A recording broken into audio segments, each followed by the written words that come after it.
Welcome back everyone to another vlog here on Coaster Dash. I'm coming at you from downtown Denver, Colorado. It's my first time really in this state. I have layovers in Denver all the time, but that airport, it's not particularly close to the city center. You actually have to take public transit for about an hour or Uber for about 20 to 30 minutes. Not to mention, I've held off on visiting Colorado officially for quite some time now because I know that whenever I want to devote a bunch of time to this state, I'm gonna want to do a big hiking trip. That being said, I'm excited to be here at all. We're heading to Elitch Gardens, which is the state's largest amusement park today. Now let's play a quick game of context. Reason I have layovers all the time in Denver is because I have something called the Frontier Airlines Go Wild Pass. It's a budget airline. You can fly wherever you want around the country for about $400 US a year. But this is their hub, so whenever you have a layover, you can sure as hell bet that it'll be in Denver. And right now, I'm heading over to the East Coast for a surprise trip. So I wanted to stop off here just for a quick day trip on the way up. Reason I'm doing it towards the end of the operating season here at Elitch Gardens is because not too long ago, they reopened a roller coaster called Sidewinder. To me,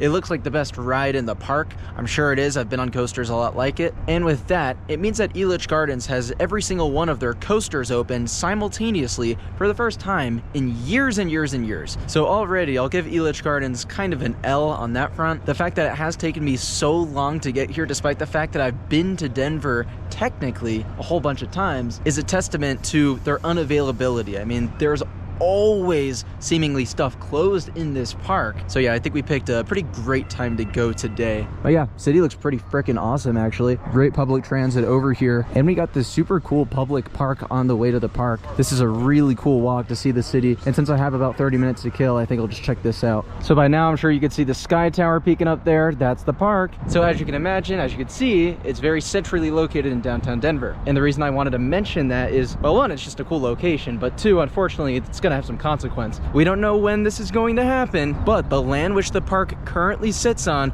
will inevitably be redeveloped into like a housing district, maybe like a river walk, partially a continuation of this park I've been going through, which will be really nice, but it obviously sucks having to lose a large-scale amusement park as a result of that. But yeah, that could be 1 year from now, that could be 20 years from now, we just don't know. But I wanted to visit the park as soon as all the coasters were available because you never know with this place. There is technically a small chance it could be relocated once it closes from this location, and I say that because of its history. The park made its initial debut in 1890 elsewhere in Denver, but once that park closed in 1994, it was then relocated to where it is now. With it went some of the roller coasters. These days, relocation is quite expensive compared to how it used to be, so I almost think they'd be better off just starting from scratch and building a new Elitch Gardens, but that's if they decide to go down that road. Most likely, the park would just go bye-bye, which sucks. In any case, I'm really looking forward to checking it out. It's probably one of the largest amusement parks in America I've personally not been to. We do only have about 4 hours in the park.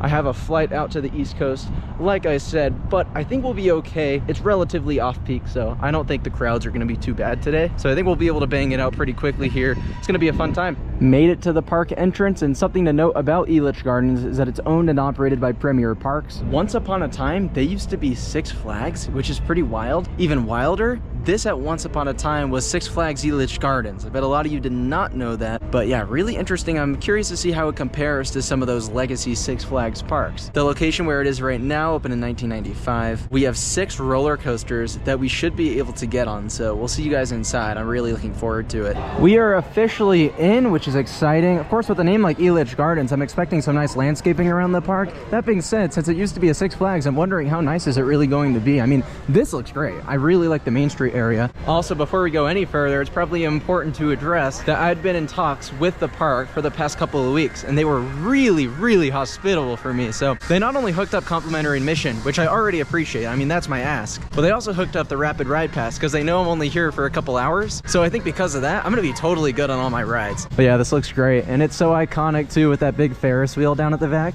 There was no doubt that today my first ride up was going to be Sidewinder, the Aero shuttle loop in the park. There it goes behind me. So good to see that thing operating. This is also the first time in years that all 3 remaining aerodynamic shuttle loop coasters around the world, there's only 3 left, are operating at the same time. I've been on 2 of those 3 actually. So I've done the one at Frontier City in Oklahoma, and I've actually also done the one at Blackpool Pleasure Beach in England. It's a very simple design where it pushes you off this platform kind of in a launch, goes through a loop, then this other platform, and then it repeats it all in reverse. But yeah, the coaster is a pretty big deal. I mean, it dates back to 1990 from its old location. Looks awesome. Very, very forceful loop there. All right, let's do it. This ride's actually kind of notorious for all the stairs that take you up to the station. Like, it's kind of a workout just to ride it. Because unlike most roller coasters with a chain lift or something like that, it starts pretty high off the ground. Again, it's what makes it so unique and unorthodox. That's why I really appreciate rides like this. When I travel for these parks, it's not always the ultra elite world-class coasters that I care about. It's these super rare ones. Not to mention, I mean, the view of downtown is pretty sensational. Oh, hell yes. Oh! Oh! Oh, that's awesome. Whoa! Oh, shoot.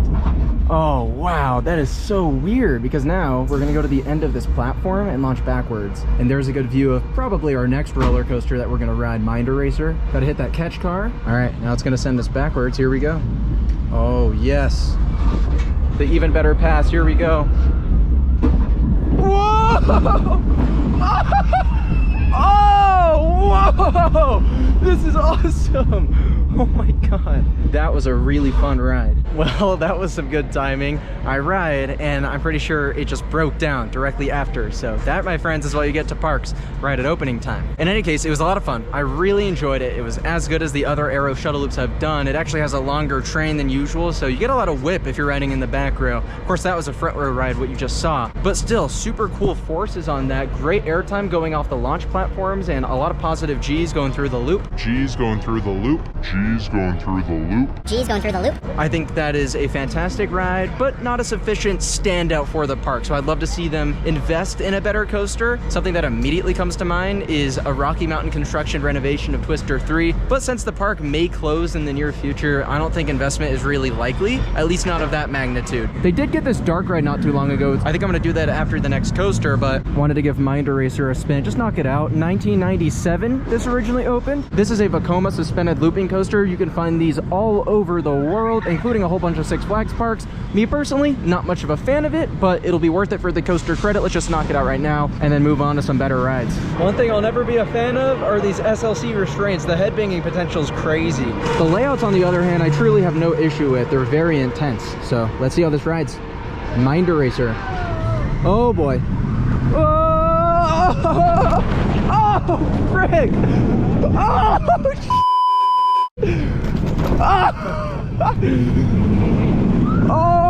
oh god. Oh god, it's rough. It's very rough. Oh, oh, oh, oh, wow. Dude, what? Oh no. Oh, wow, that was awful. Sorry, Elitch, get rid of that thing now. Before collaborating with any park, I let them know I'm going to be as transparent and honest as possible, and I've got to say, Mind Eraser, that's probably up there as one of the worst roller coasters I've ever been on. It's ridiculous how rough it is. Seemed like a lot of other people on the train did have a good time on it, though. I think if you were in the back row, it would probably mitigate some of the roughness. I've noticed that on other SLC coasters I've been on, but that one just shook you like mad. It was ridiculous. But I am looking forward to Meow Wolf up next. That's a company that specializes in things like mirror mazes, escape rooms, trippy illusion. Like, I think this theming is gonna be so wonky and weird, but I've actually heard this dark ride is pretty amazing, and this was a rather recent investment too. It's only a couple years old. This is the kind of thing I'm talking about. What in the hell is that? And we're off. Got some smoke effects. I think this will be pretty cool. It's also a shooting dark ride, which I didn't realize. So we have targets, I think. What in the world are all these shapes around us? We got one of the targets. They're pretty small though. This is so weird. Whoa, what is that? What is this room I'm in? I feel like I'm on acid right now, dude. Are you serious? What? What kind of drugs am I on right now, bro? This is absolutely ridiculous. That thing is from my worst nightmares. It's just a collection of the weirdest things ever. What?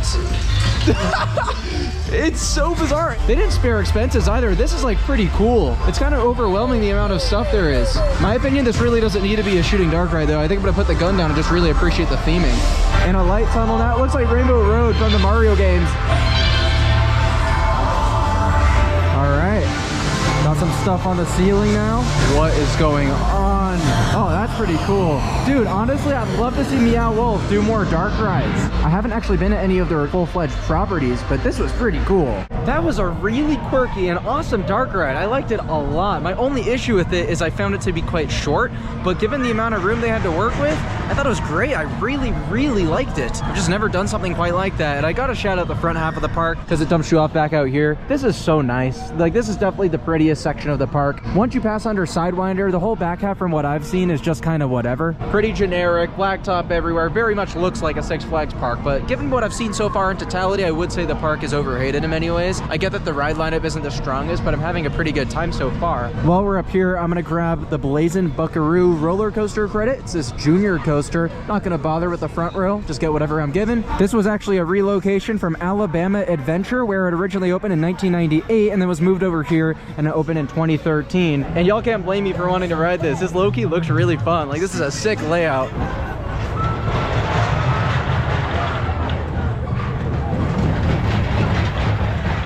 We got on the back row. This layout looks cool. We go up into this airtime hill and then it does a helix in the opposite direction. Whoa! It's kind of rowdy. I like it.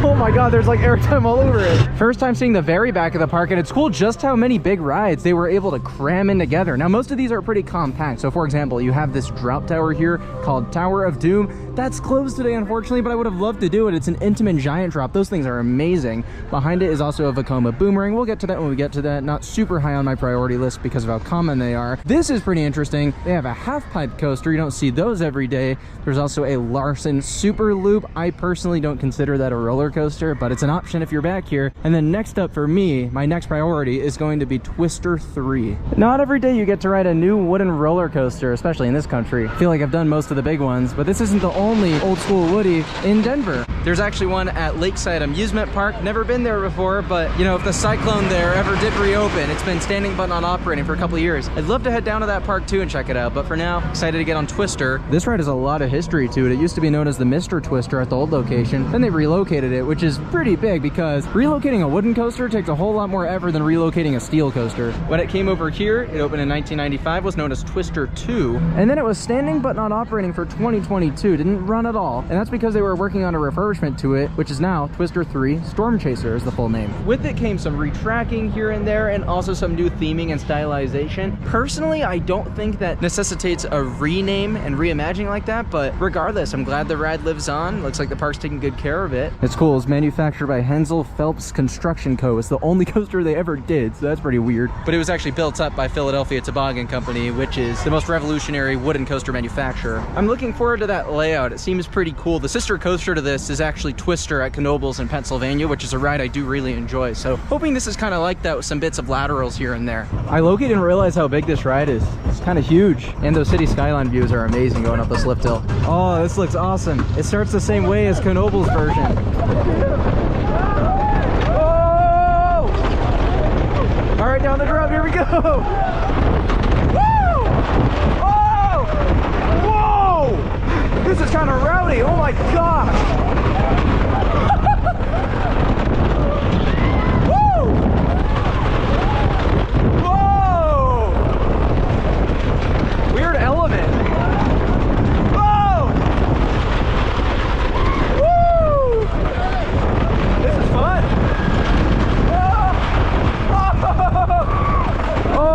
Some pretty good laterals there. Oh, oh man, this is a pretty intense woody. Oh, we got a tunnel coming up. Whoa!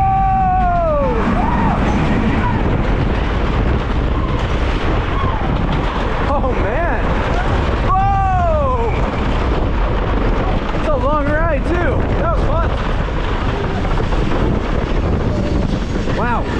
Oh, that's definitely going to end up being the biggest surprise of the day. I really liked Twister 3. That was better than I thought it was going to be. It's pretty smooth for the most part. I love all the retracking they did to it, especially because they kept it wood. I think too often these days, parks that built wooden roller coasters are forgetting why they built it with that material. So when they add all the steel to it, suddenly it's not that different from other steel coasters in the park. And I don't know if it's always been like this or if it's because of the smoother track, but the way it holds its speed is really good. It doesn't have much of any air time, but I wouldn't say the Knoebels one does either. I really like that ride for its pacing and laterals, and for the same reasons, I'd say this is probably my favorite ride in the park. I was never expecting this to be better than Sidewinder for me personally, knowing my taste. I really like a ride with good airtime and positives, and I'd say Sidewinder is the ride in this park for those two types of forces.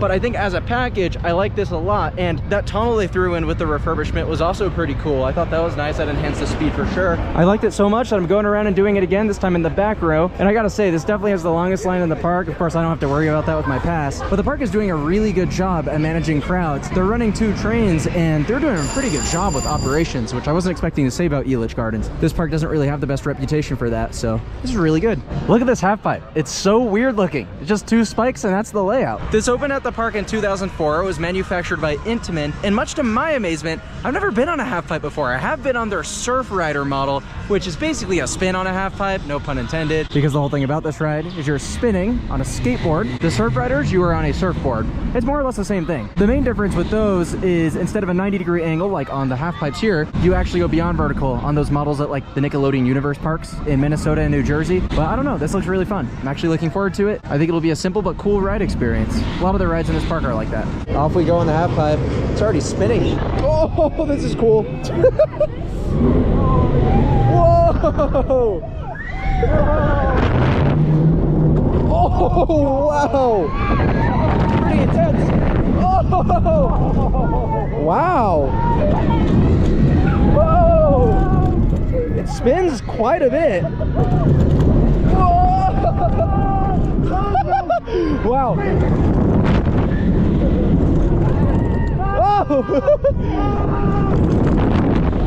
Whoa, this is fun. Whoa. Oh, that is cool. That is an interesting ride. Look at how much we're spinning. This is insane. That was fantastic. Very impressed by that half pipe coaster. It was pretty intense. I was surprised. I mean, old school Intamin, they're kind of known for that. That thing was forceful in the valley. The spikes had a little bit of weightlessness to them, and the launches were surprisingly punchy too. And it's cool to do that because you know how much Intamin has grown over time. They've developed, you know, the Surf Rider coaster, and then more recently the Ultra Surf coaster, which I just did at Six Flags Over Georgia, and I absolutely loved. But one thing I want to mention, now that I'm off, I noticed this while in line. It was crazy. I was watching the Boomerang cycle. This is the last roller coaster I need to ride here. Of course, I saved it for last because I've done tons of Boomerangs, and I just saw it valley in the middle of the layout. It got stuck. It went up the second lift hill, went all the way to the top, and then I imagined the lift hill slowly rolled the train backwards. I'm unsure if it was intentional. My guess is probably not. Whatever the case, since I've done all my rides in the park, and this is the last one I need, I kind of want to just watch and see how they rescue the attraction. They're in the process of evacuating everyone off. Something like this is totally safe, so if you ever get stuck on a roller coaster, don't panic. I mean, the maintenance teams are very, very knowledgeable about what to do in just about any incident. But as a coaster enthusiast, I geek out over this kind of thing. I find it really fascinating. So we'll see what happens with this. I hope I'm able to ride it, but if not, you know, it's just a Boomerang coaster. If I have to miss it, not the end of the world at all. So update, we got a couple guys that just climbed up the second lift hill. They inspected it, looks okay. Now he's taking the winch down to attach it to the train. They can then pull it back up to the second lift and try it again. Up it goes. That was really fascinating to witness. It's slowly making its way. It's being pulled up by that winch. Not sure they're gonna take chances at all with the lift hill. They might winch it all the way back up to the top and then just have it roll back all the way through the layout. It's alive! I wasn't paying attention. I don't know if it went up the lift hill or if they winched it all the way, but regardless, it completed the cycle. I thought there was no chance I'd be able to ride it, but they're doing some test runs now and it seems to be functioning properly, so I think pretty soon here, I should be able to ride the Boomerang, and that'll be the last roller coaster I need in the park. Oh, we are so back. Pretty big crowd too, hanging out in front of the ride entrance. And there it goes. Shout out to the park for clutching up, because I have to head out soon. This is great timing. We're going backwards up the lift hill. Can't believe this park managed to get this open for us. That is crazy. Some cool views of the river. I mess with Denver, let me tell you guys. Oh, there we go. Oh, oh, oh, that's not bad at all. Whoa. Wow. And up the second lift. Let's hope we don't valley. This is not a bad Boomerang, man. I'm kind of impressed. Whoa! Whoa! Wow! So intense. Oh! Oh! Dude, Dude, that was impressive. We did it. We have park completion. Ridden every coaster in the park, which is a miracle. Of all the YouTubers that I personally watch who have been to this park, I can't remember the last time one of them actually rode all the coasters. Usually there's one or two closed. And when everything is operational, I actually think they have a pretty solid lineup on their hands. That Boomerang specifically, I wanted to talk about because I was very confused when I got off. And I mean that in a good way. It was way smoother than any other ordinary Boomerang coaster I'd ever been on. Going in, I was expecting the worst of the worst because I did Mind Racer earlier. That's another older Vekoma coaster, and it was horrible. It was bad. That was not bad. That's actually one of the better rides in the park, I would have to say. It runs well. It's very intense. I would actually do that again if given the time, but instead I think I'm going to go towards the front of the park and prioritize some non-coasters. There's a Ferris wheel I kind of want to check out. On second thought, that line is pretty fat, and I don't believe you can get on this using the Rapid Ride Pass. So that's been our time at Elitch Gardens. I'm so happy with how it all went. We got on every coaster, like I said. That's amazing. And the park looks quite good. I mean, the front half definitely steals the show as far as landscaping, but overall, I don't think it looks bad. This is one of those stupidly rare examples of a park that doesn't have the best reputation amongst coaster enthusiasts specifically. However, the general public seem to love this place. It has a crazy following, and so that's why I think there's a decent chance it gets relocated after it closes, from talking to some of the staff, who, by the way, were freaking awesome. Yeah, they told me a thing or two about future plans, and it sounds promising. I'll say that much. But yeah, thank you all so much for watching this video. If you enjoyed, feel free to give it a like, subscribe to the channel, all that fun stuff, and I will see you guys in the next one. Peace out, everyone.